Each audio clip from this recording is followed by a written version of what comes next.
নমস্কাৰ স্বাগতম জনাইছো ইয়া হল দ্য প্ৰাইম শো আৰু ষ্টুডিঅ'ত মই প্ৰাঞ্জল প্ৰতিম হাজৰিকা পৰীক্ষাৰ্থীৰ জীৱনক লৈ আৰু কিমান দিন হেতালি খেলা হ'ব পৰীক্ষাৰ্থীয়ে বাৰে বাৰে হাহাকাৰ কৰিবলগীয়া হয় কিন্তু তেওঁলোকৰ কথা চিন্তা কৰিবলৈ যেন কোনো নাই পৰীক্ষাৰ মূল্যায়নক লৈ হ'ব পৰা খেলিমেলিৰ আশংকা আমি পূৰ্বতে কৰিছিলো এই ষ্টুডিঅ'ৰ মজিয়াতে আমি আলোচনা কৰিছিলো যাক ৰুধিব পৰাৰ সকলো পথ খোলা আছিল কিন্তু হেয়া কৰিব পৰা নগ'ল ইয়াৰ প্ৰকৃত জগৰীয়া কোন ইয়াৰ আৰত আচলতে কোন জড়িত হৈ আছে ইতিমধ্যে আমি গম পাইছো বহুজনৰ নাম আহিছে কিন্তু বহুজনৰ নাম এতিয়াও সন্মুখলৈ আহিবলৈ বাকি আছে নেকি এই সন্দৰ্ভত আমি পুংখানুপুংখৰ ওপৰত ষ্টুডিঅ'ত আজি আলোচনা কৰিম কেইবাগৰাকীও অতিথি আমাৰ সৈতে আছে আমাৰ জ্যেষ্ঠ সাংবাদিকো লাইভত থাকিব মই চিনাকি কৰাই দিব বিচাৰিছো সদৌ অসম ছাত্ৰ সন্থাৰ উপদেষ্টা প্ৰকাশ দাস ডাঙৰীয়া আছে স্বাগতম জনাইছো যুৱ প্ৰতিনিধি ত্ৰিদীপ ভাগৱতী আছে আমাৰ সৈতে স্বাগতম জনাইছো আন এগৰাকী যুৱ প্ৰতিনিধি বিশালদীপ কাকতি আমাৰ সৈতে আছে স্বাগতম জনাইছো আমাৰ জ্যেষ্ঠ সাংবাদিক বলেন ভট্টাচাৰ্য পোনপটীয়া সম্প্ৰচাৰত আছে তেওঁকো স্বাগতম জনাইছো মই প্ৰথমে আমাৰ এই আলোচনা আৰম্ভ কৰিব বিচাৰিছো বলেন ভট্টাচাৰ্যৰ পৰা বলেন অন্যায়ভাৱে নম্বৰ লৈ যেন অভিলেখ ৰচিব একাংশ এতিয়া সেইটোৱে আমি দেখিবলৈ পাই আছো আজি দিনটোৰ কি আপডেট আছে 31 জুলাইৰ ভিতৰত এতিয়া সঁচাকৈয়ে সম্ভৱ হ'বনে পৰীক্ষাৰ ফলাফল আজিৰ তাৰিখত 31 জুলাইত পৰীক্ষাৰ ফলাফল ঘোষণা কৰিম বুলি ইতিমধ্যে সেৱা কৰ্তৃপক্ষই আজিৰ সময়ত তেখেতসকলে দৃঢ়ভাৱে সেই কথা প্ৰকাশ কৰি আহিছে কিন্তু হেয়া সময় ক'ব আচলতে 31 জুলাই তাৰিখে প্ৰকাশ কৰিব পৰা হয় নে নহয় কিন্তু এইখিনি সময়তে যিহেতু কেইবাটাও ফালৰ পৰা বেমেজালিৰ সৃষ্টি হৈছে আৰু সেই তথ্যসমূহ পোহৰলৈ আহিছে অকল কামৰূপ হেয়া লাগিলে জিলাৰ ক্ষেত্ৰতেই নহয় আমাৰ বৰাকৰ পৰা এক তথ্য আহিছিলে য'ত আচলতে 92 গৰাকী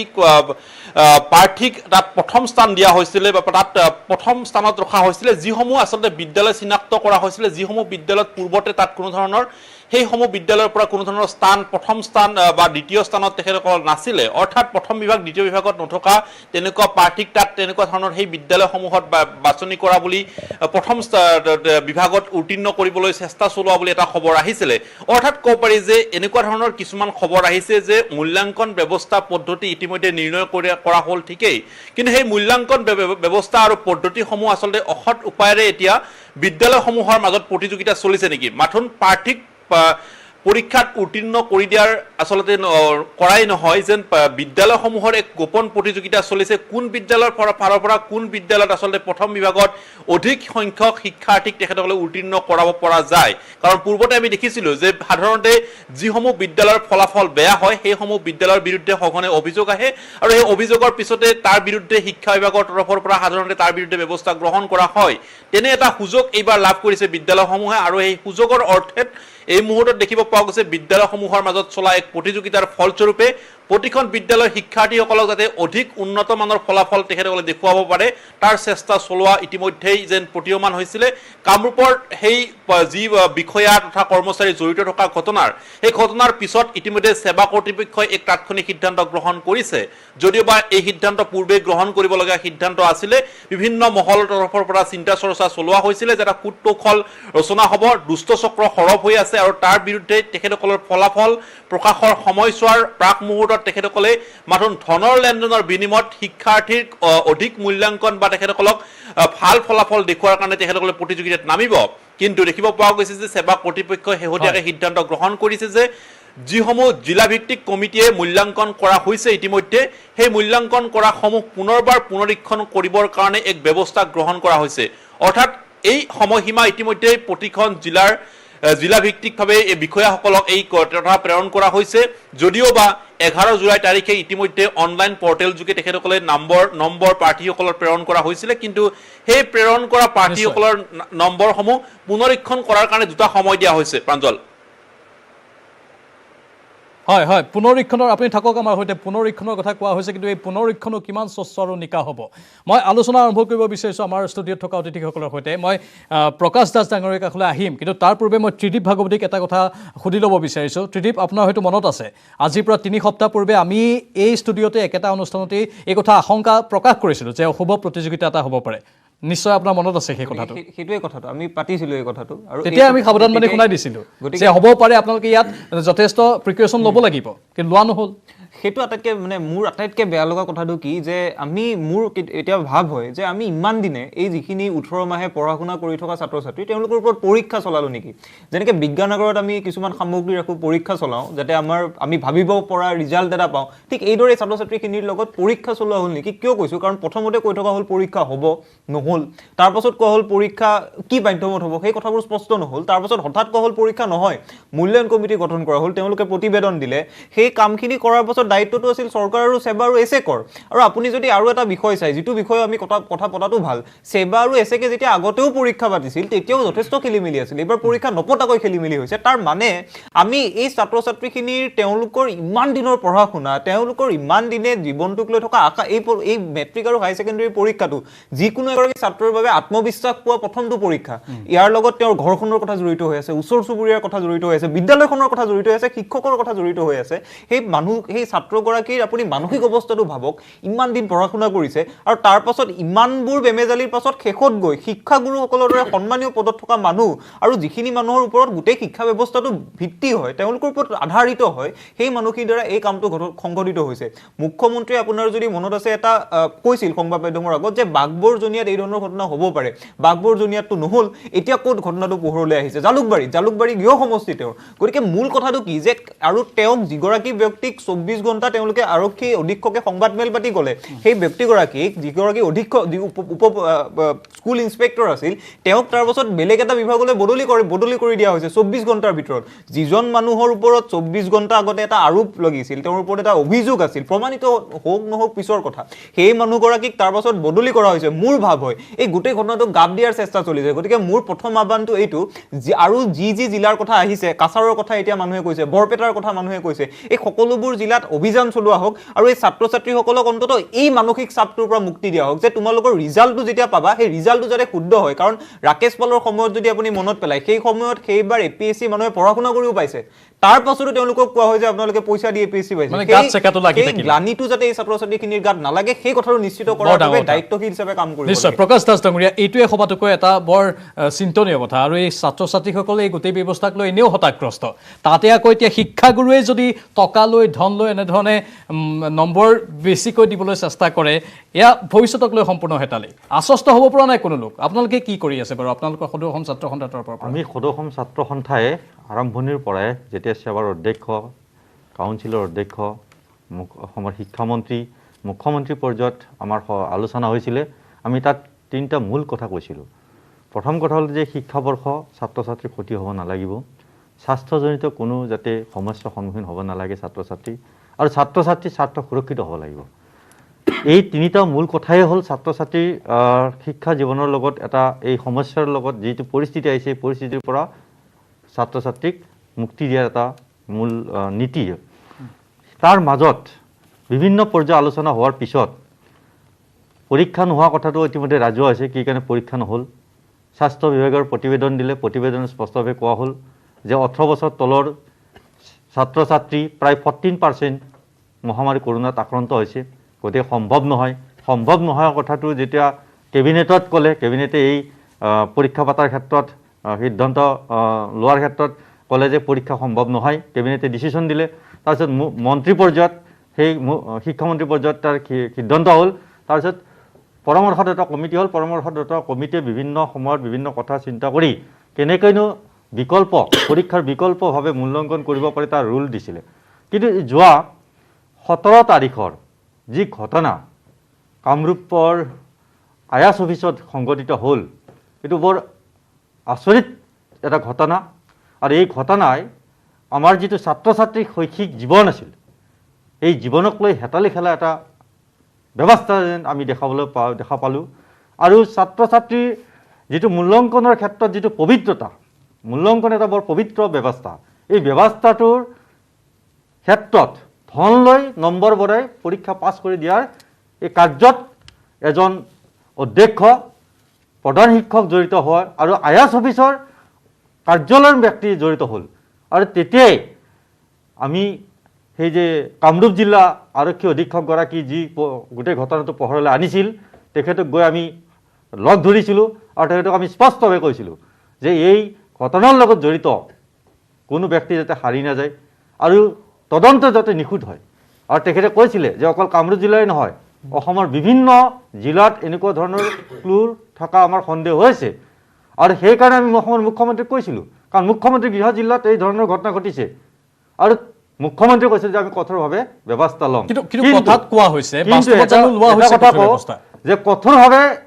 কি ধৰণৰ ব্যৱস্থা লোৱা হয় য'ত আজিও বিভিন্ন জিলাৰ পৰা এনেকুৱা ধৰণৰ খবৰ আহিছে অৰ্থাৎ সেৱা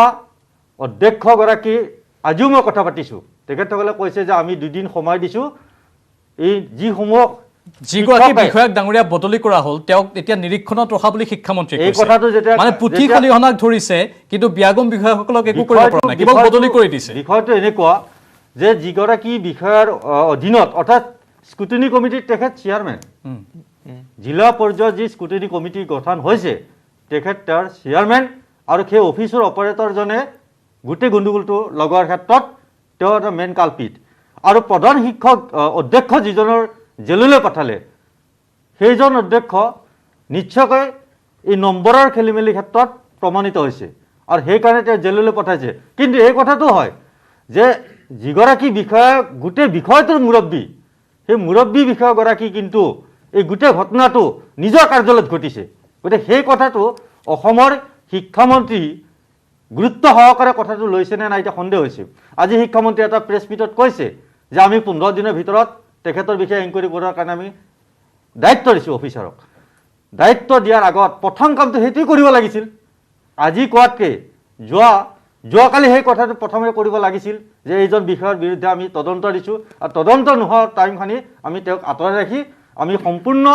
স্বচ্ছ নিকা কৰিম আমি সম্পূৰ্ণ এই কাণ্ডটো মানে আমি সামগ্ৰিকভাৱে যদি ক'বলৈ যাওঁ সোপাঢিলা নীতি অৱলম্বন কৰা হৈছে সমগ্ৰ বিষয়টোৰ ক্ষেত্ৰত যেনে ধৰণৰ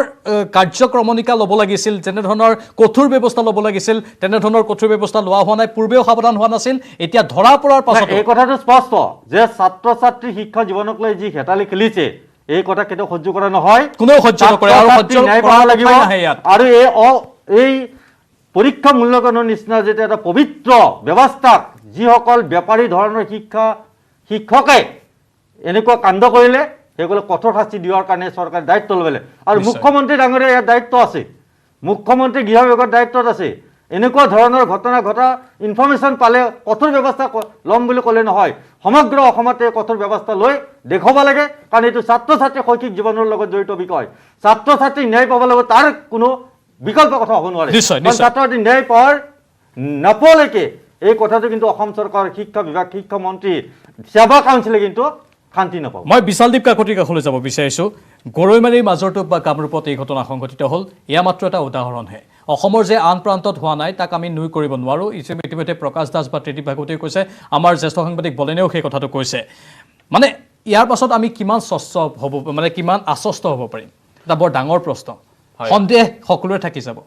কেনেধৰণে ফলাফলসমূহ ওলাল আচ্ছা সমগ্ৰ বিষয়টো যদি আপুনি চাই এটা কথা মোৰ মনলৈ আহিছে প্ৰথম কথা যেতিয়া আমাৰ ICMR অৰ্থাৎ ইণ্ডিয়ান কাউন্সিল অফ মেডিকেল ৰিচাৰ্চে সেইখিনি সময়তে কৈছিলে যে সেকেন্ড ৱেভ এটা আহিব পাৰে গতিকে প্ৰথম কথা আছিলে চৰকাৰে প্ৰিপেয়াৰ্ড হ'ব লাগিছিল সেকেন্ড ৱেভটোৰ কাৰণে আৰু তেতিয়া কিছুমান পদ্ধতি ল'ব লাগিছিল যে আমি কেনেকৈ পৰীক্ষাটো অনুষ্ঠিত কৰিম সেইটো মোৰ প্ৰথম কথা দ্বিতীয়তে আপুনি চাব যিটো এটা বেমেজালি হৈছে বা মাৰ্কিং সিস্টেমটো যদি আপুনি চাই যে 40% লোৱা হ'ব নৱম শ্ৰেণীৰ পৰা 40% লোৱা হ'ব আপোনাৰ দশম শ্ৰেণীৰ পৰা 20% আপোনাৰ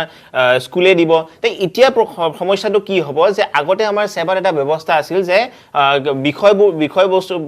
100ৰ ভিতৰত 100% পাইছিলে কিন্তু এতিয়া 100ৰ ভিতৰত 100 নাপাব পাৰে এক নম্বৰ বিষয় দুই নম্বৰ বিষয় এটা কিবা পলিচি লোৱা হৈছে যে সকলোবোৰ পাছ হ'ব এটা এভাৰেজ মাৰ্কিং সিস্টেমত চলিব কিন্তু মই ভাবো যে নম্বৰ খুব গুৰুত্বপূৰ্ণ এই কাৰণে গুৰুত্বপূৰ্ণ যে আজিৰ দিনত UGC যোনটো আমি নেট পৰীক্ষা দিও সেই নেট পৰীক্ষাটো কিন্তু ক্লাছ 10ৰ নম্বৰ চাই আৰু এনেকুৱা বিভিন্ন পৰীক্ষা আছে য'ত কিন্তু নম্বৰবোৰ চোৱা হয় গতিকে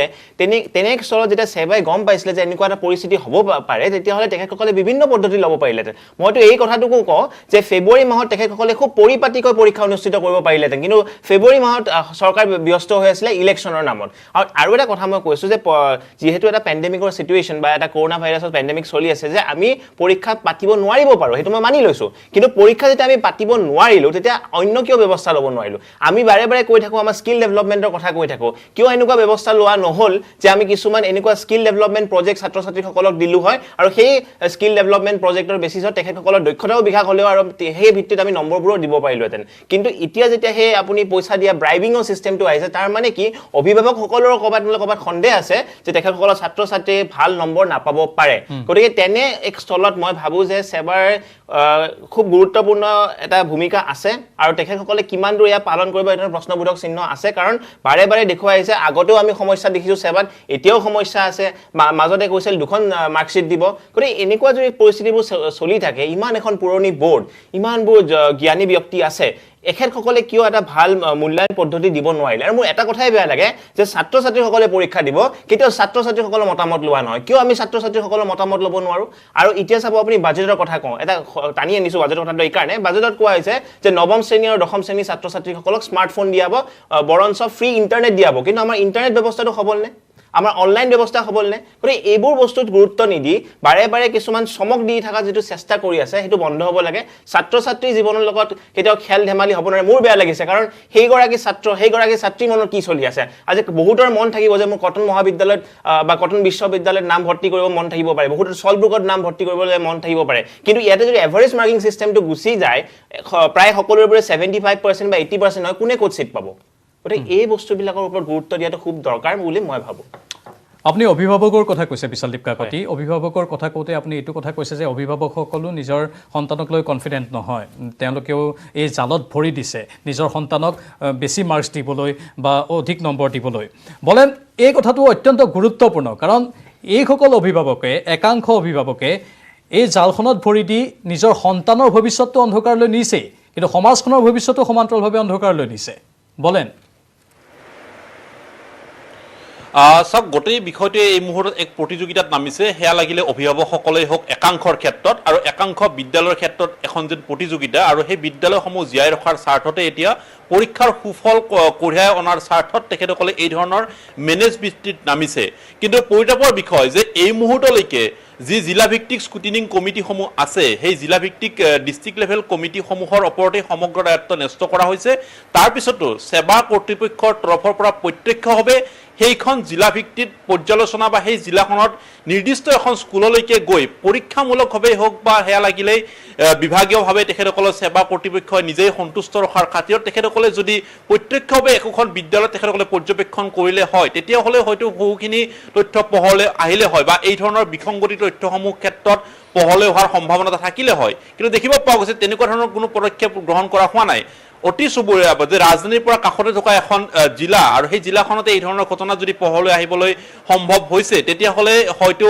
মুখ্যমন্ত্ৰীয়ে যি ধৰণৰ বৰপেটাৰ কথা কৈছিলে আমাৰ হাতলৈ অহা বৰাকৰ কথা খবৰলৈ আহিছে বা অন্যান্য জিলাসমূহৰ যিসমূহ বিসংগতিৰ প্ৰশ্ন আহিছে স্বাভাৱিকতে সেয়াই যেন এক ফলাফল হ'ব আৰু এই ফলাফল যদি হয় তেতিয়াহ'লে ক'ব পাৰি যে এইসকল শিক্ষাৰ্থী এইসকল অভিভাৱকে অনাগত দিনত তেখেতসকলৰ এই ফলাফলক লৈ প্ৰশ্নবোধক এটা থিয় হ'ব আৰু সেই প্ৰশ্নৰ চিৰজীৱন তেখেতসকলে এই প্ৰশ্নৰ ওচৰত তেখেতসকলে ভুক্তভোগী হ'ব লাগিব কিন্তু তাৰ ওচৰত কোনো ধৰণৰ তেতিয়ালৈকে উত্তৰ নাথাকিব গতিকে হয়তো পৰীক্ষাৰ নিৰ্দিষ্ট সময়সীমা লোৱা হৈছে 31 জুলাই হয়তো সেই ফলাফলৰ সেই নিৰ্দিষ্ট সময়ত প্ৰকাশ হ'ব এতিয়াও যিহেতুকে 10টা দিন বাকী আছে তেনে সময়ছোৱাত কোনবিলাক দিশত গুৰুত্ব আৰোপ কৰা ঠিক হ'ব শিক্ষা বিভাগে এই মুহূৰ্তত পুনৰবাৰ পৰ্যবেক্ষণ কৰাৰ প্ৰয়োজনীয়তা আছে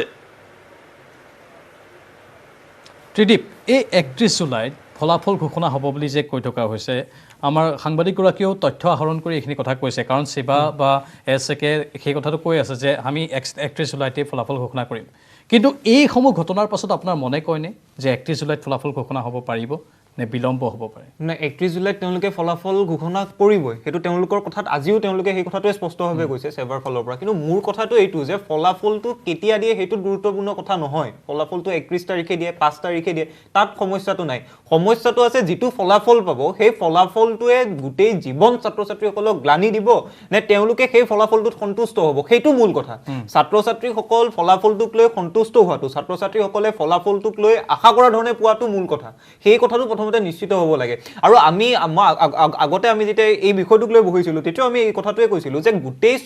চৰকাৰ শিক্ষা ব্যৱস্থাটোৰ ক্ষেত্ৰত গোটেই এটা দল মত নিৰ্বিশেষে কথাবোৰ ক'ব লাগিব যে কেৱল বিজেপি বুলি নহয় কংগ্ৰেছ বুলি নহয় সকলোৰে আমাৰ ৰাজনৈতিক যিটো ব্যৱস্থা সেই ব্যৱস্থাটোৰ শিক্ষাৰ ক্ষেত্ৰত চিৰিয়াছনেছ নাছিল সেই কথাটো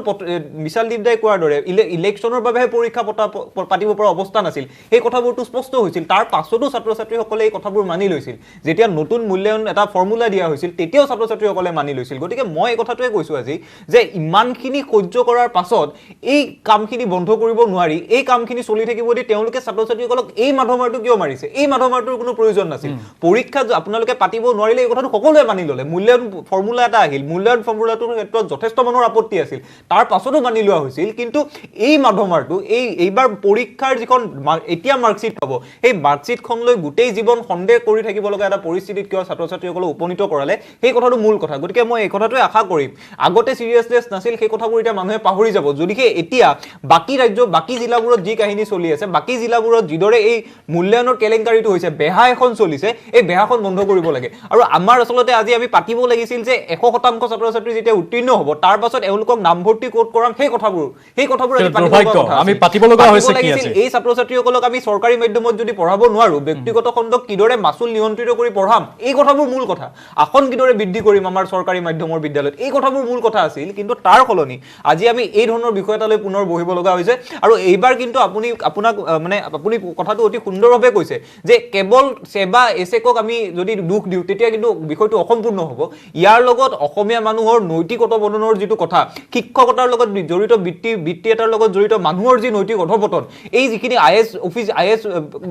মানে কাৰ্যালয়টোত যিখিনি মানুহে কাম কৰে তেওঁলোকৰ যি নৈতিক অধপতন একাংশ অভিভাৱকৰ যি নৈতিক অধপতন এই নৈতিক অধপতনৰ যিটো বিষয় সামাজিক বিষয়টো সামাজিক দুৰ্নীতিৰ দৰে ব্যাধিবোৰ সামাজিক হৈ যোৱা যিটো কথা এই কথাবোৰ কিন্তু আমি চাব লাগিব গতিকে মই এই কথাটোৱে আজি কৈছোঁ যে আন জিলাসমূহত যদি এই কাৰবাৰটো চলি আছে বন্ধ কৰিব লাগে আৰু বিষয়টো গুৰুত্ব দিব লাগে প্ৰথম কথা গুৰুত্ব এইবাবেই দিব লাগে আমি বিধানসভাত গৰুৰ কথা পাতি থাকিম কিন্তু এই ছাত্ৰ ছাত্ৰীসকল যাক আমি 18 মাহে অৱহেলা কৰিছোঁ 18 মাহে তেওঁলোকক বঞ্চিত কৰি ৰাখিছোঁ 18 মাহে তেওঁলোকৰ কথা বতৰা আমি ভবা নাই আমি এমএলএ মন্ত্ৰী হোৱাৰ বাবে গতিকে মই এই কথাটোৱে আশা কৰিম এতিয়া তেওঁলোকৰ এই বিষয়টো গুৰুত্ব সহকাৰে লৈ মুখ্যমন্ত্ৰী শিক্ষামন্ত্ৰী ডাঙৰীয়াই দায়িত্বশীলভাৱে কাম কাজ কৰা আৰম্ভ কৰিব লাগে সেইটো মূল কথা নিশ্চয় নিশ্চয় সেইটোৱে মূল কথা আৰু গৰুৱে বহি খোৱাৰ পৰা আৰম্ভ কৰি এনেধৰণে নম্বৰ কিনা বেচাক লৈ বিভিন্ন কেলেংকাৰী কেৱল সেৱাতে হৈ আহিছে আৰু এই কেলেংকাৰীৰ পৰা এতিয়া সকলোৱে মুক্তি বিচাৰিছে অন্যায়ভাৱে নম্বৰ লৈ একাংশই অভিলেখ ৰচিব সেইটো কেতিয়াও হ'ব দিব নোৱাৰি আলোচনা কৰি থাকিম লৈছোঁ বাণিজ্যিক বিৰতি মানে জানেনে মাইথান স্ট্ৰং মানে মাইথান নিৰ্মাণৰ মানদণ্ড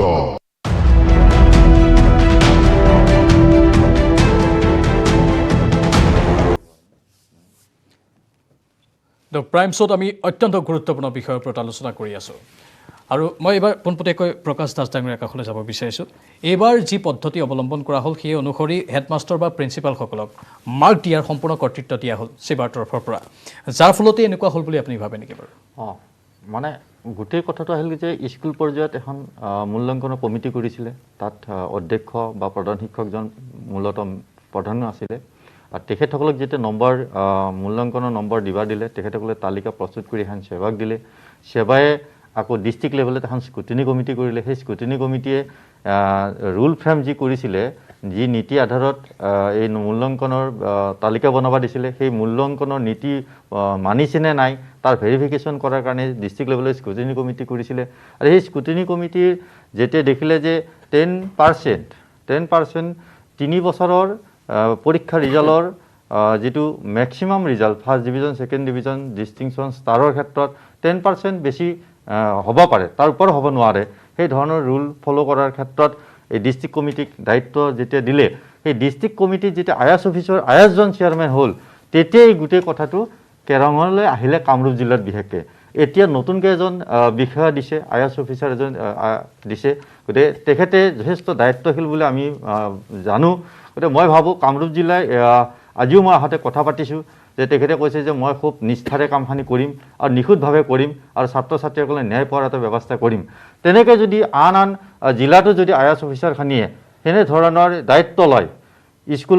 স্কুল ইনস্পেক্টৰৰ দায়িত্ব আছে সেই দায়িত্বখিনি যদি শ্ৰদ্ধা সহকাৰে লয়। কাৰণ মই এটা কথা বিশ্বাস কৰোঁ, বহুত শিক্ষকগুৰুৱে আজিও শ্ৰদ্ধা সহকাৰে কাম কৰি আছে। বহুত শিক্ষকগুৰুৱে পবিত্ৰতা ৰক্ষা কৰিয়ে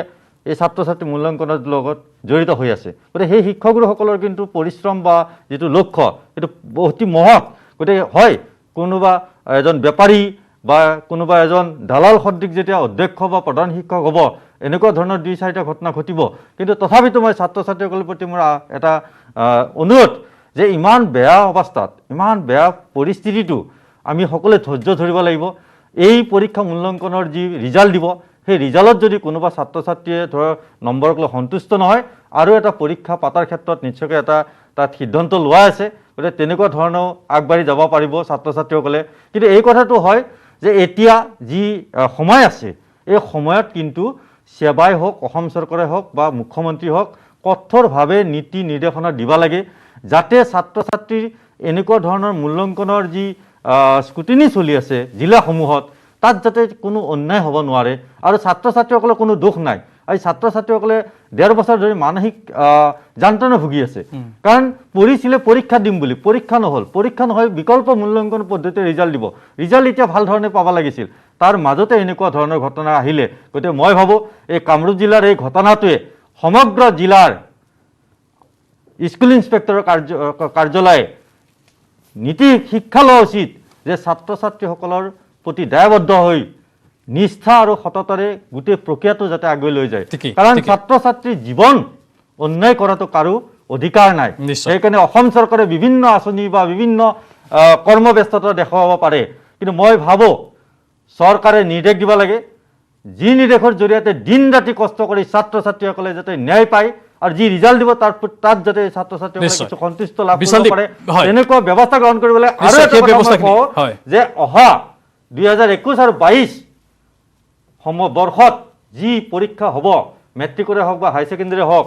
সেই এনেধৰণৰ যাতে বেমাজেলি সৃষ্টি নহয়, এনেকুৱা যাতে ছাত্ৰ ছাত্ৰী হতাশগ্ৰস্ত হ'ব লগা পৰিৱেশ সৃষ্টি নহয়, তাৰ কাৰণে যদি ক'ভিড পৰিৱেশ থাকোঁ, তেতিয়াহ'লেও সেই সময়ত 2021-22 পৰীক্ষা যাতে ছাত্ৰ ছাত্ৰীৰ পাতি বা বিকল্প মূল্যাংকন কৰাৰ পদ্ধতি সৃষ্টি কৰি হ'লেও বা আজিৰে পৰা সেনেকুৱা এটা দূৰদৰ্শী সিদ্ধান্ত হ'ব ল'ব লাগে, নীতি এতিয়াৰ পৰা লোৱাৰ কাৰণে মই সেৱা পৰিকল্পিত নীতি ল'ব লাগিব। আহিল কিবা এটা বস্তু হঠাৎ কিবা এটা সিদ্ধান্ত ল'লেও তেনেধৰণে নহ'ব। বিশালদীপ কাকতি, হেডমাষ্টাৰ বা প্ৰিন্সিপালৰ কথাটো বাৰু আমি ক'লোৱেই, প্ৰকাশ দাস ডাঙৰীয়াই ক'লে, কিন্তু আগতীয়াকৈ সেৱাই আন কিছুমানো ভুল কৰি থৈ গৈছে। যেনেধৰণে আপুনি 9 আৰু 10ৰ যিসমূহ পৰীক্ষা আগতে শিক্ষকসকলে পাতিছিল, পাছত DC সভাপতি হিচাপে লৈ IASক উপসভাপতি হিচাপে লৈ কমিটি পাতি দিয়া হ'ল, তেওঁলোকে সেই পৰীক্ষাবোৰ পতা হ'ল। এতিয়া প্ৰশ্নটো হ'ল, এগৰাকী DC উপায়ুক্তই আন বহুত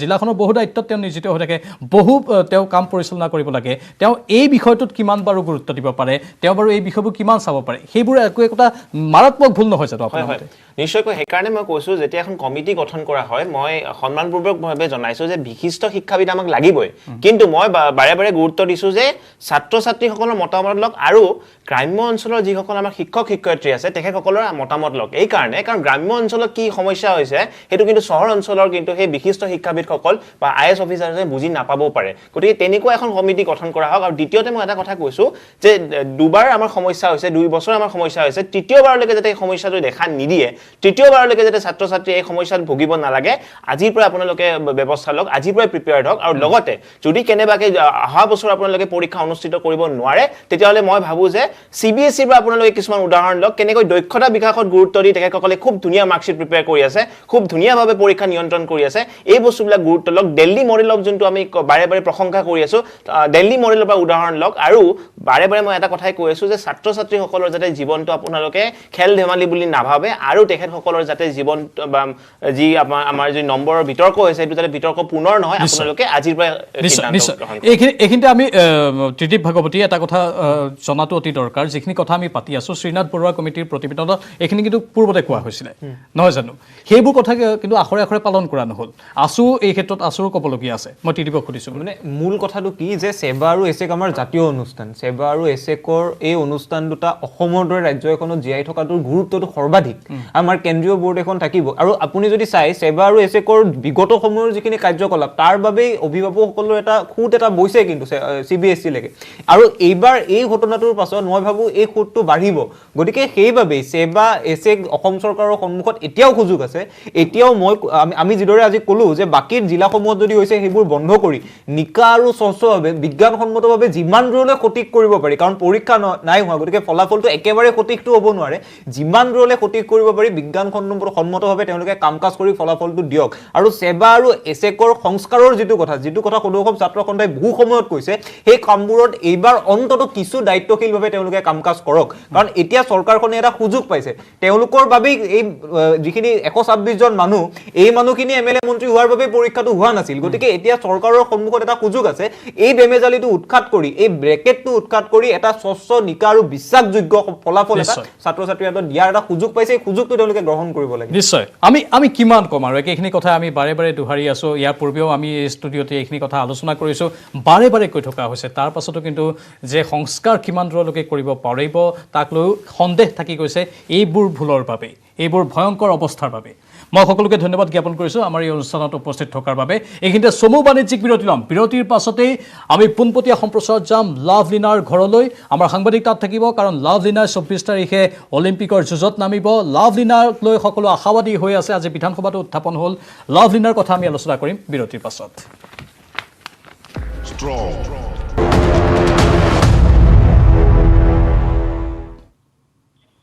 আপুনি চাই আছে the prime show'. The greatest show' on আৰ্থত অংশ ল'বলৈ সাজু লাভলীনা বৰগোহাঁই। টকিঅ' অলিম্পিকত লাভলীনা জিলিকি উঠিব বুলি আশাৰে বাট চাইছে ৰাজ্যবাসীয়ে। এনে সময়ত লাভলীনা বৰগোহাঁইৰ সফলতাৰ বাবে মঙলবাৰে বিধানসভাত শুভেচ্ছামূলক প্ৰস্তাৱ ল'লে চৰকাৰে।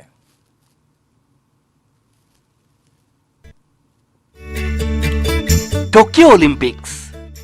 অলিম্পিকৰ বাবে সাজু লাভলীনা বৰগোহাঁই। জাপানত উজলি উঠক অসম জীয়ৰী লাভলীনা বৰগোহাঁই। অলিম্পিকলৈ মাজত 2টা দিন থকা অৱস্থাত লাভলীনাক লৈ উৎসাহী আৰু আনন্দিত হৈ পৰিছে ৰাজ্যবাসী। ৰাজ্যবাসীয়ে আশা কৰিছে লাভলীনাই টকিঅ'ৰ পৰা অসমলৈ বুটলি আনিব স্বৰ্ণ পদক। অলিম্পিক গেমছত অংশ ল'বলৈ যোগ্যতা অৰ্জন কৰা অসমৰ প্ৰথমগৰাকী মহিলা খেলুৱৈ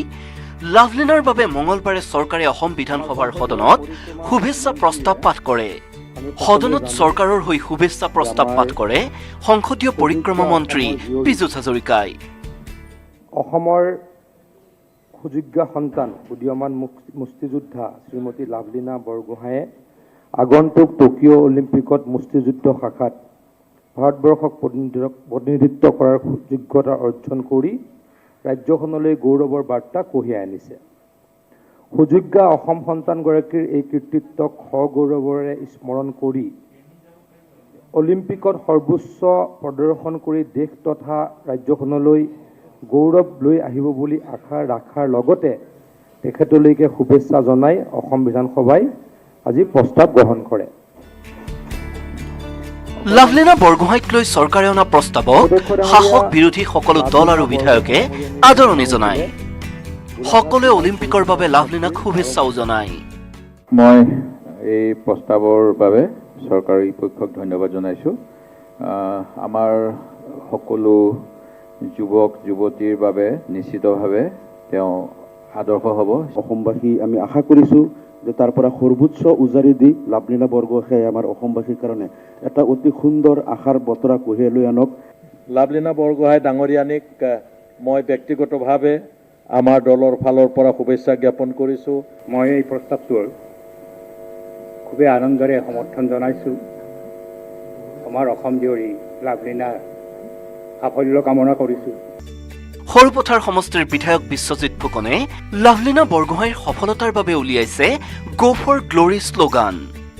স্থানীয় বিধায়ক বিশ্বজিৎ ফুকনৰ তৎপৰতাত বুধবাৰে পুৱা গুৱাহাটী মহানগৰীত আৰম্ভ হ'ব গো ফৰ গ্ল'ৰী চাইকেল ৰেলী।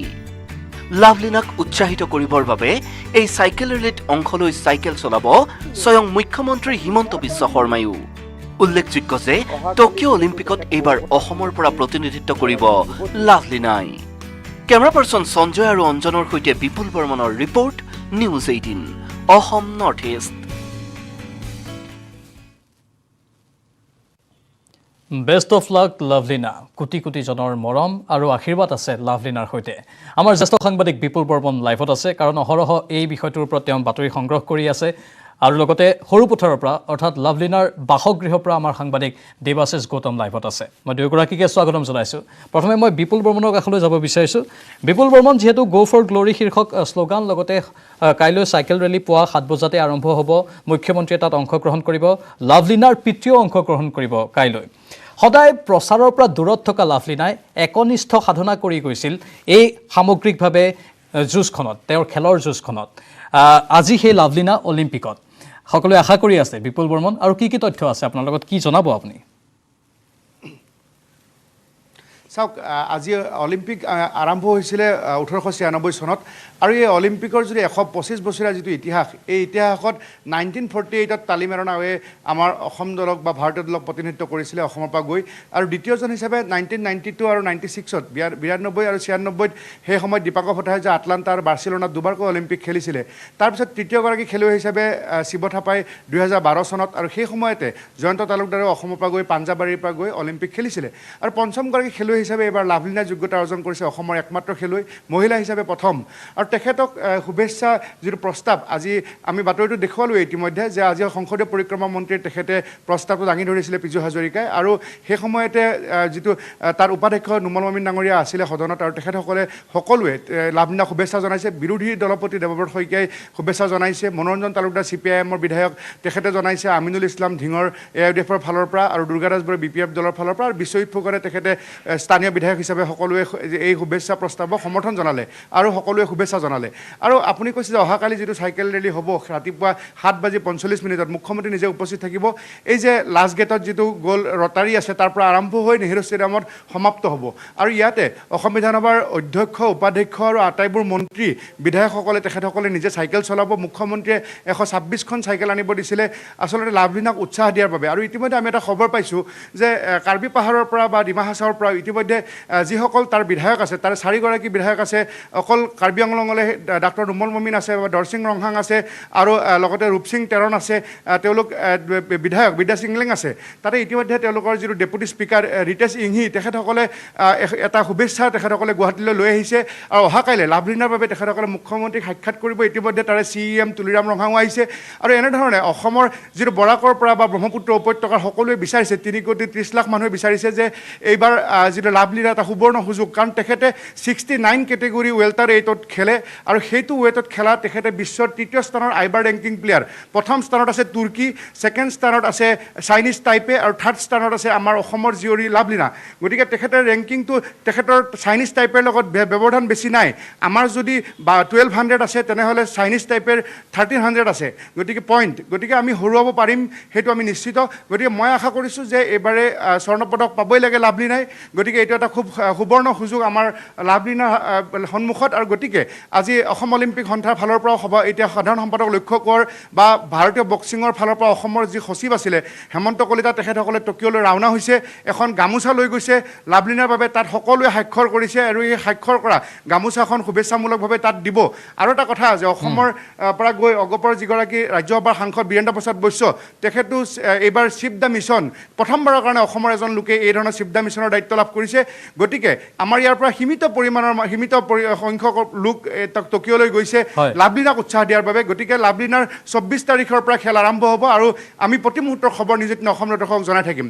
বিপুল নিশ্চয় আৰু সদায় প্ৰচাৰৰ পৰা দূৰত থকা লাভলিনা এইবাৰ সুবৰ্ণ সুযোগ লাভ কৰিছে অলিম্পিকত এই সুবৰ্ণ সুযোগ তেওঁ গ্ৰহণ কৰিব আমাৰ জ্যেষ্ঠ সাংবাদিকগৰাকীয়ে যেনেধৰণে যিখিনি তথ্য দিলে তাৰ ভিত্তিতে আমি এই কথা উল্লেখ কৰিছোঁ কিন্তু আজি দিনৰ ভাগত লাভলিনাৰ পিতৃৰ সৈতে বৰ্তমান আমাৰ সৈতে লাইভতে আছে দেৱাশিষ গৌতম তেওঁ কথা পাতিছিল দিনৰ ভাগত পিতৃ আৰু প্ৰশিক্ষকৰ সৈতে কি কথা পাতিলে কিমান আশাবাদী পিতৃ আমি এক বিশেষ প্ৰতিবেদন আগবঢ়াই লৈছোঁ প্ৰথমে মই পোনে তেওঁ পিতৃৰ ওচৰলৈ যাব বিচাৰিছোঁ দাদা আৰু মাত্ৰ মাজত 2 দিন আছে ইতিমধ্যে তাই বাহৰ পাতিছেগৈ টকিঅ' পাইছেগৈ কি ক'ব কেনে অনুভৱ হৈছে আৰু অসমবাসী ৰাইজৰ ওপৰত কি আশা কৰিব হয় তাই এতিয়া বৰ্তমান টকিঅ'ত আছে আৰু অহা 24 তাৰিখে তাই গেম আছে আৰু আমি অধীৰ অপেক্ষাৰে ৰৈ আছোঁ আৰু তাই কিবা এটা কৰক বুলি আৰু পিতৃ মাতৃ হিচাপেনো কি থাকিব আমাৰতো সদায় আশীৰ্বাদ আছে আমি আশীৰ্বাদেই কৰিব পাৰিম তাৰ বাদেতো একো কৰিব নোৱাৰোঁ গেমৰ কথা গেমত হৰা জিকাটো আছে এতিয়া কি হয় তেওঁতো ভগৱানৰ ওপৰত কথা ভগৱানে যদি চকু মেলি চাই তাই নিশ্চয় তাই এটা পদক আজৰি আনিব বুলি আমি আশা কৰিব পাৰোঁ। কাইলৈ যিহেতু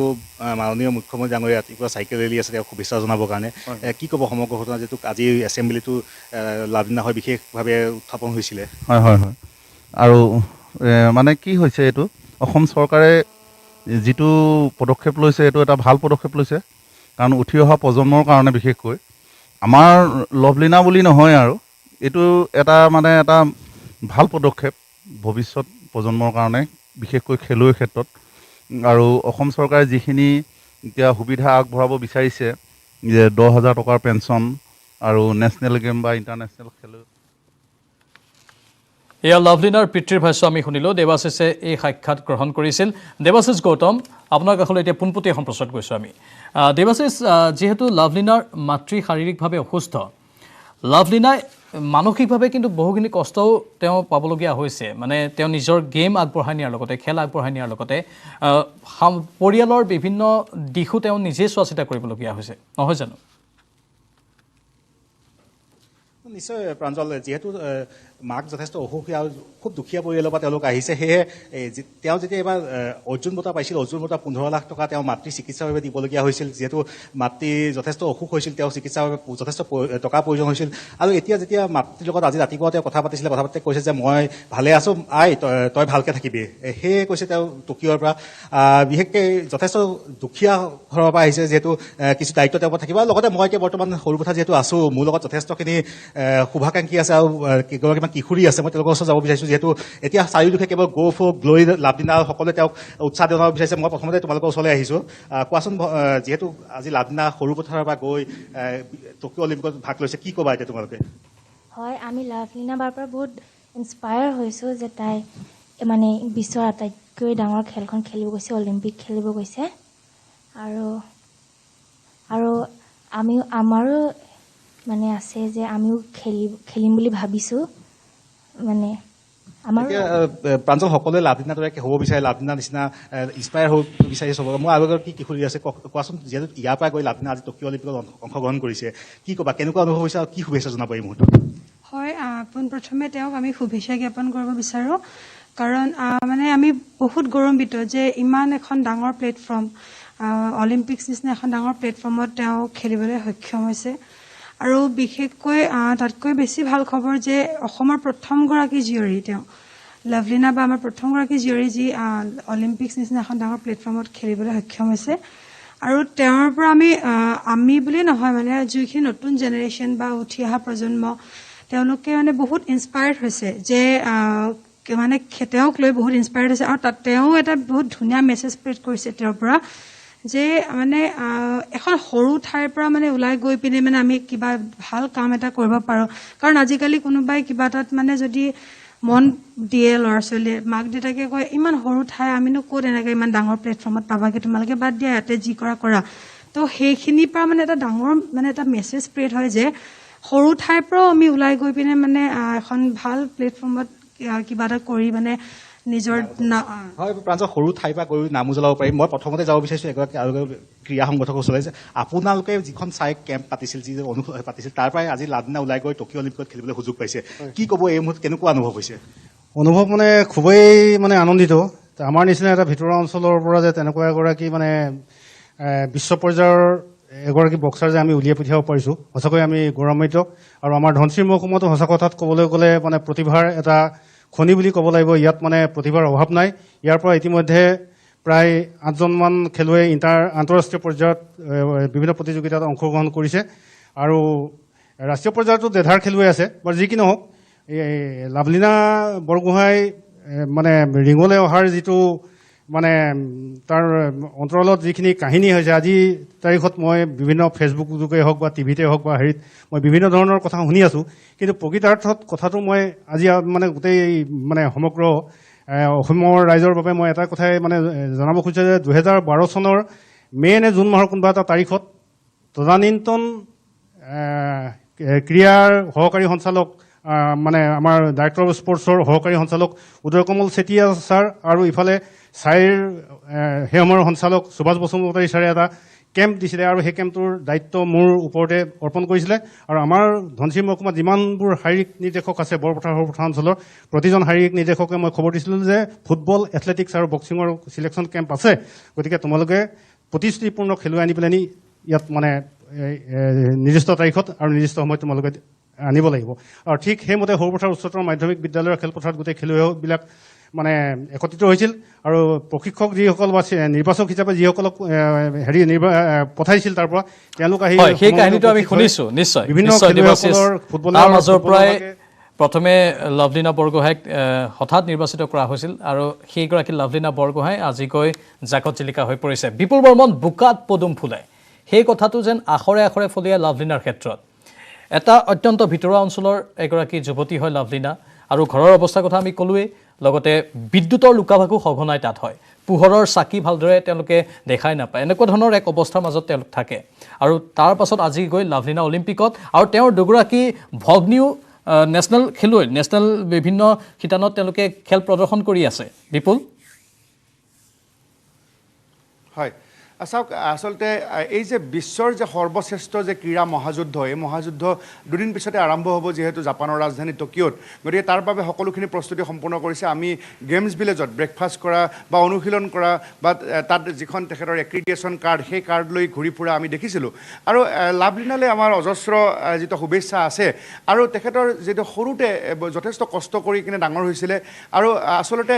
অকণমান ওখ সকলো অকণমান হিচাপতকৈ বেছি ওখ সেইটোৱে তেওঁৰ কাৰণে এডভান্টেজ আছিলে প্ৰতিপক্ষৰ বক্সাৰক ফাইট কৰিব পাৰে বা তেওঁক আয়ত্তৰ মাজলৈ আনিব পাৰে পাঞ্চ কৰিব পাৰে এইটো তেখেতৰ কাৰণে খুব এটা ভাল সুযোগ আৰু আমি দেখিছিলোঁ যে লাভলীনাৰ যিবিলাক সফলতা আজি তেওঁ নেশ্যনেল যিটো আমাৰ ইয়াত যিটো ইণ্ডিয়া অ'পেন হৈছিলে বক্সিং তাত গ'ল্ড মেডেল পাইছিলে ৱৰ্ল্ড চেম্পিয়নশ্বিপত তেওঁ ব্ৰঞ্জ মেডেল পাইছিলে আৰু যিখন খেলত জৰ্ডানত যিখন যোৱা বছৰ ক'ভিডৰ আগে আগে অনুষ্ঠিত হৈছিলে তাত কোৱালিফিকেশ্যন অলিম্পিকৰ খেল তাতো তেওঁ ব্ৰঞ্জ মেডেল পাইছিলে গতিকে এই ধৰণে অসমৰ অজস্ৰ পদক কঢ়িয়াই আনিছিলে তেওঁ কেতিয়াও কিবা DSP লাগিব বুলি বা কেতিয়াবা কিবা লাগিব বুলি কেতিয়াও কাহানিও ক'তো কোৱা নাছিলে সংবাদ মাধ্যমৰ পৰা তেওঁ আঁতৰত থাকে আমি সঘনে তেখেতৰ লগত হোৱাটছআপত যোগাযোগ কৰোঁ বা টেলিফোনত যোগাযোগ কৰোঁ আমিও আমনি দিয়া নাছিলোঁ আমিও তেওঁ ইণ্টাৰভিউ ল'ব খোজা নাছিলোঁ খালি এটা কথাই কৈছিলোঁ যে ভাল ধৰণে অনুশীলন কৰিব লাগে কাৰণ আমাক বাতৰি আমাক ইণ্টাৰভিউ দি সময়বোৰ নষ্ট কৰিব নালাগে কাৰণ আমি কিবা এটা কথা নিউজ কৰি দিলে তাৰ ক্ৰিয়া প্ৰতিক্ৰিয়া হ'ব পাৰে গতিকে ফেডাৰেশ্যনে আৰু বক্সিং ইণ্ডিয়াই কৈছিলে যে অনুশীলন কৰিব লাগে কিন্তু ইণ্টাৰভিউ দিব নালাগে গতিকে আমি চাই ফিল্ডলৈ গৈ আজি কিছুদিন আগতে আমাৰ কেমেৰা পাৰ্চনৰ সৈতে গৈ আমি তেখেতৰ সৈতে জাষ্ট কথা পাতি আহিছিলোঁ আৰু যথেষ্ট সাহসী আছিলে উদ্যমী তেখেতৰ মনত দুখ আছিলে যে কিয় ক'ভিডৰ এই পৰিস্থিতি আহিলে কেতিয়া 2020 অনুষ্ঠিত হ'বলগীয়া অলিম্পিক গেমছ অনুষ্ঠিত হ'বনে নাই এনেধৰণৰ এটা অনিশ্চয়তা আছিলে কাৰণ যোৱাবাৰ তেওঁ খেতি কৰিছিলে তাত গোলাঘাটৰ বৰপথাৰৰ তাতে নিজৰ দেউতাকৰ লগত মাকৰ লগত খেতিপথাৰলৈ গৈছিলে অনিশ্চয়তাত আছিলে তথাপিও কিন্তু গৰু গাই খীৰাইছিলে বা কণী খাইছিলে লোকেল কণী তেনেধৰণৰ আজৰি সময় অতিবাহিত কৰি অনুশীলন কৰাই আছিলে আৰু কেতিয়াও হাৰ মানি যোৱা নাছিলে তাৰপিছত চাইফিল্ডত অনুশীলন কৰিছিলে পাটিয়ালত অনুশীলন কৰিছিলে শেহতীয়াকৈ ইটালীত অনুশীলন কৰিছে ইটালীৰ পৰা নতুন দিল্লীলৈ আহিয়ে আকৌ তাৰ পৰা তেওঁ উৰা মাৰিছে জাপানৰ অভিমুখে গতিকে এতিয়া 24 তাৰিখে ড্ৰখন ওলাব আমি আশা কৰিছোঁ যে এখন খুব ভাল ড্ৰ আমাক চাথ দিয়ক আৰু সেই ড্ৰখনতে তেওঁ প্ৰতিপক্ষ খেলুৱৈক পৰাজিত কৰি আমি ফাইনেলত যাতে আমি যুঁজ দিব পাৰোঁ হয় তিনিগৰাকী খেলুৱৈ আছে 1 নম্বৰজন হ'ল মই পুনৰ কৈছোঁ তুৰ্কী 2 নম্বৰজন চাইনিজ টাইপে আৰু থাৰ্ড আছে ইণ্ডিয়া আমাৰ মাজত ফাইট হওক আৰু আমি স্বৰ্ণ পদক প্ৰথমবাৰৰ কাৰণে আজৰি আনো আৰু পুনৰ কৈছোঁ যে তালিমেৰণ আও দীপাংকৰ ভট্টাচাৰ্য শিৱ থাপা জয়ন্ত তালুকদাৰৰ পিছত এইবাৰ লাভলীনাই অলিম্পিকলৈ যোগ্যতা অৰ্জন কৰিছে ধন্যবাদ জনাইছোঁ এইখিনি তথ্যৰ বাবে আমি পুনৰবাৰ বেষ্ট অফ লাক অৰ্থাৎ শুভেচ্ছা বাণী দিছোঁ লাভলীনাৰ বাবে লাভলীনাই স্বৰ্ণ জয় কৰি আনক সেইটোৱে সকলোৱে কামনা কৰিছোঁ সকলোৰে আশীৰ্বাদ আৰু মৰম তেওঁৰ সৈতে আছে মই এইখিনিতে বাণিজ্যিক বিৰতি ল'ম বিৰতিৰ পাছতেই ক্ৰমাৎ AIUDF আৰু কংগ্ৰেছৰ মাজত ঘনীভূত হৈছে সংঘাত মুখ্যমন্ত্ৰীক প্ৰশংসা কৰাৰ বাবেই চিৰাজুদ্দিন আজমলৰ সমালোচনাত ৰকিবুল হুছেইন সৰব হ'ল এই সামগ্ৰিক তথ্যখিনি লৈ আহিম লৈছোঁ বাণিজ্যিক বিৰতি স্ট্ৰং মানে জানেনে মাইথান স্ট্ৰং মানে মাইথান নিৰ্মাণৰ মানদণ্ড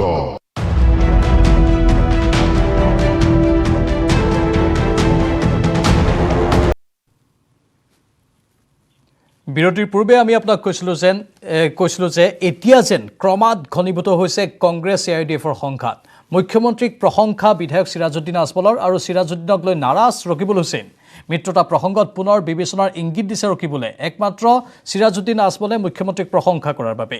ৰকিবুলৰ মন্তব্য সন্দৰ্ভত কিন্তু নীৰৱ হৈ আছে AIUDF আমি চিৰাজুদ্দিন আজমল আৰু ৰকিবুল হুছেইনৰ সেই ভাষ্য প্ৰথমে শুনাই লৈছোঁ সদনৰ বাহিৰত তেওঁলোকে সাংবাদিকৰ সন্মুখত কি কৈছিল তাৰ পাছতে আমি আমাৰ জ্যেষ্ঠ সাংবাদিকৰ সৈতে যোগাযোগ কৰিম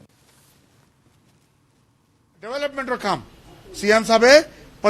পদক্ষেপ লৈছে আৰু মই ভাবো অসমৰ মানুহ উপকৃত হ'ব ফৰ দ্য নেক্সট 5 years মইতো মোৰ অপিনিয়ন দিম মই ভাল কাম দেখিলে বেয়া কিয় কম আৰু ইমান যে ষ্টেপ ল'ব CM সাহেবে আমি তাৰিফ কৰিম আৰু ষ্টেটৰ এগেইনষ্টে কাম কৰিলে মই ষ্ট্ৰং অপজিশ্যন কৰিম UDFৰ দলৰ নেতাসকলে বিশেষকৈ এজন নেতাই যিদৰে কথা কৈ আছে মোৰ ব্যক্তিগতভাৱে সেই কথাবিলাক আমি ভাল পোৱা নাই মই ৰাজ্যিক আৰু কেন্দ্ৰৰ নেতৃবৃন্দক কম যদি এই ধৰণৰ কথাবিলাক কৈ থাকে যিবিলাক কথাই আজি আমাৰ সৰ্বসাধাৰণ আজি এই চৰকাৰখনে বিভিন্ন ক্ষেত্ৰত সৰ্বসাধাৰণ ৰাইজৰ স্বাৰ্থৰ বিপৰীতে কাম কৰিছে সেই সময়খনত এই চৰকাৰখনক বিভিন্ন ধৰণেৰে প্ৰশংসা কৰি যিদৰে তেওঁলোকে ৰাইজৰ বিপক্ষে কৰিছে মই ব্যক্তিগতভাৱে কম যে তেওঁলোকৰ লগত এলায়েন্সটো থাকিব লাগে নালাগে এবাৰ চিন্তা কৰাৰ প্ৰয়োজন আছে কাৰণ দেখা গৈছে যে নিৰ্বাচনৰ সময়ত আমি যিখিনি কথা কৈছিলোঁ আজি যেতিয়া কৰা নাই আমি যেতিয়া সমূহীয়াভাৱে ৰাইজৰ পক্ষত থাকি এই চৰকাৰখনে কৰা এই কামবিলাক বিৰোধিতা কৰিছোঁ UDFৰ নেতা দুয়েকে যিদৰে আহি পেলাই বিভিন্ন ধৰণেৰে এই কথাবিলাকক প্ৰশংসা কৰিছে নিশ্চয়কৈ এই কথাবিলাক এটা ভুল মেছেজ যাব ৰাইজৰ পক্ষত আমি থাকিম এলায়েন্সটো থাকিব লাগে নালাগে ৰাজ্যিক কংগ্ৰেছৰ নেতাসকল আৰু আমাৰ কেন্দ্ৰৰ নেতাসকলক মই অনুৰোধ কৰিম যে এইটো এটা হাই টাইম যে তেওঁলোকৰ লগত চিন্তা কৰক যে এলায়েন্সটো থাকিলে ভাল হ'ব নে বেয়া হ'ব কাৰণ তেওঁলোকে এই সময়খিনিত ৰাইজৰ স্বাৰ্থৰ বিপৰীতে গৈ আজি আমাৰ বিভিন্ন ধৰণেৰে চৰকাৰৰ পক্ষ লৈছে আমাৰ জ্যেষ্ঠ সাংবাদিক বিজু কুমাৰ ডেকা আছে ফোন লাইনত বিজু কুমাৰ ডেকা নাটকীয় যেন পথ পৰিৱৰ্তন ঘটিছে কিছুমান ক্ষেত্ৰত বিধায়কসকলৰ মাজত বিৰোধী বিধায়কৰ মাজত এতিয়া এলায়েন্স ভংগৰ পৰ্যায়লৈকে আহি পৰিছে কথা একমাত্ৰ মুখ্যমন্ত্ৰী কামক প্ৰশংসা কৰাৰ বাবে হয় প্ৰাঞ্জল বিগত বিধানসভা নিৰ্বাচনৰ পূৰ্বে মহাজোঁট গঠন কৰা হৈছিল চৰকাৰ গঠন কৰাৰ বাবে কংগ্ৰেছ AIDF একগোট হৈছিল আৰু কংগ্ৰেছ AIDFৰ লগত বহুকেইটা দল তাত অংশগ্ৰহণ কৰিছিল BPFও তাত আহিছিল কিন্তু এতিয়া শেহতীয়াকৈ দেখা গৈছে যে বুমেৰাঙত পৰিণত হ'বলৈ গৈছে মহাজোঁট ভংগ হোৱাৰ দিশে আগবাঢ়িছে কিছুদিন পূৰ্বে হাগ্ৰামা মহিলাই মুখ্যমন্ত্ৰীক সাক্ষাৎ কৰি চৰকাৰৰ পক্ষত চৰকাৰৰ সমৰ্থনত তেওঁলোক থাকিব বুলি সদৰি কৰিছে আৰু তাৰ পাছত বহুকেইগৰাকী তেওঁলোকৰ বিধায়কে BPFৰ বিধায়কে কৈছে যে চৰকাৰৰ সহযোগী হৈ তেওঁলোক থাকিব বিচাৰিছে আৰু এই ক্ষেত্ৰত তেওঁলোকে কাম কৰি যাব চৰকাৰৰ সমৰ্থনত আৰু বিধানসভাৰ মজিয়াটো 15 অসম বিধানসভাৰ প্ৰথম বাজেট অধিৱেশনৰ সময়ছোৱাতো BPFৰ বিধায়কসকলে সেই সুৰতে সুৰ মিলাই চৰকাৰৰ ওপৰত সুৰ মিলাই কথা বতৰা কৈছে আৰু তাৰ পাছত চিৰাজউদ্দিন আজমল বড়োদিন আজমলৰ ভাতৃ AIDFৰ বিধায়কগৰাকীয়ে চৰকাৰক সমৰ্থন কৰা মুখ্যমন্ত্ৰীক সমৰ্থন কৰা সদনৰ ভিতৰতো কৰিছে সদনৰ বাহিৰতো সমৰ্থন কৰিছে আৰু আজি বাজেটৰ দ্বিতীয় দিনৰ যিহেতু বিতৰ্ক হৈছিল সেই সময়ছোৱাতো চিৰাজউদ্দিন আজমলে বাজেটৰ সমৰ্থনত চৰকাৰৰ সমৰ্থনত বক্তব্য আগবঢ়াৰ পাছত আজি কংগ্ৰেছ মহাজোঁটৰ বিগ ব্ৰাদাৰ হিচাপে চিহ্নিত কংগ্ৰেছৰ বিধায়ক প্ৰাক্তন মন্ত্ৰী ৰকিবুল হুছেইনে সোচ্চাৰ হৈ পৰিছে এই মহাজোঁটত AIDFক ৰাখিব লাগে নে নালাগে সেইটো চিন্তা কৰাৰ হাই টাইম বুলি উল্লেখ কৰিছে সংবাদ মাধ্যমসমূহ সদনৰ বাহিৰত ওলাই আহি এইটো নিশ্চিতকৈ মহাজোঁট যে বুমেৰাঙত পৰিণত হ'বলৈ গৈ আছে সেইটো নিশ্চিত এই মুহূৰ্তত ধন্যবাদ জনাইছোঁ বিজু কুমাৰ ডেকা সেইটো নিশ্চিত হৈ পৰিছে যেন মহাজোঁট বুমেৰাঙত পৰিণত হ'বলৈ গৈ আছে আৰু বহু ক্ষেত্ৰত যেন নাটকীয় পৰিৱৰ্তন ঘটিছে হিমন্ত বিশ্ব শৰ্মা মুখ্যমন্ত্ৰী হোৱাৰ পাছত এইখিনি আছিল আজিৰ দ্য প্ৰাইম শ্ব'ৰ কেইবাটাও গুৰুত্বপূৰ্ণ বিষয় তিনিটা ইছ্যু আমি আপোনালোকৰ সন্মুখত উত্থাপন কৰিলোঁ আৰু এই ইছ্যু কেইটাৰ জৰিয়তে বিভিন্ন দিশ আপোনালোকৰ সন্মুখত দাঙি ধৰিলোঁ ইয়াৰ লগে লগে সময় হৈছে আজিৰ প্ৰাইম শ্ব'ৰ পৰা বিদায় লোৱাৰ নমস্কাৰ স্ট্ৰং মানে জানেনে মাইথন স্ট্ৰং মানে মাইথন নিৰ্মাণৰ মানদণ্ড